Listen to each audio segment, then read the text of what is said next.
నిన్న సజ్జల రామకృష్ణ గారు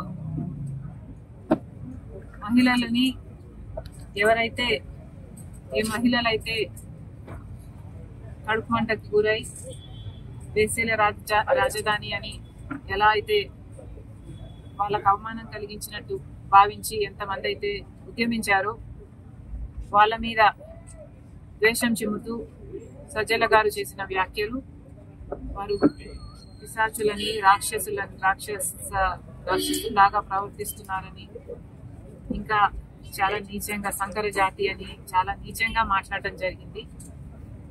వాటిని కూడా కాంగ్రెస్ పార్టీ ఖండిస్తుంది. తప్పు చేసినప్పుడు క్షమించండి అని అడగడంలో నామోషి లేదు. అలా కాకుండా మూర్ఖుల్లాగా చేసిన తప్పే మళ్ళీ మళ్ళీ చేస్తున్నారు. ఇది వైసీపీకి కొత్తేమీ కాదు.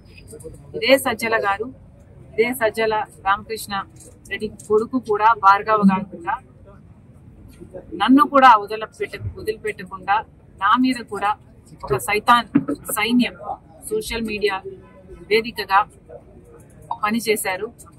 రాజశేఖర రెడ్డి బిడ్డనని చూడలేదు, ఒక మహిళనని చూడలేదు, ఒక తల్లినని చూడలేదు. చాలా కించపరిచిన సందర్భాలు అనేకం. జగన్మోహన్ రెడ్డి గారు ఊత పదంలా చెప్తుంటారు, నా అక్క చెల్లెలు.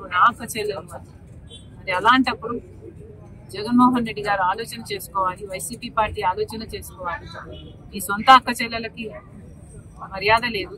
కనీసం రాష్ట్రంలో ఉన్న మహిళలు, మీకు ఓట్లేసిన మహిళలు, మిమ్మల్ని ఒకప్పుడు ముఖ్యమంత్రిని చేసిన మహిళలు, కనీసం వాళ్ళనన్నా గౌరవిస్తే మీకు రాజకీయాలలో భవిష్యత్తు ఉంటుంది, లేకపోతే అది కూడా మిగలదు.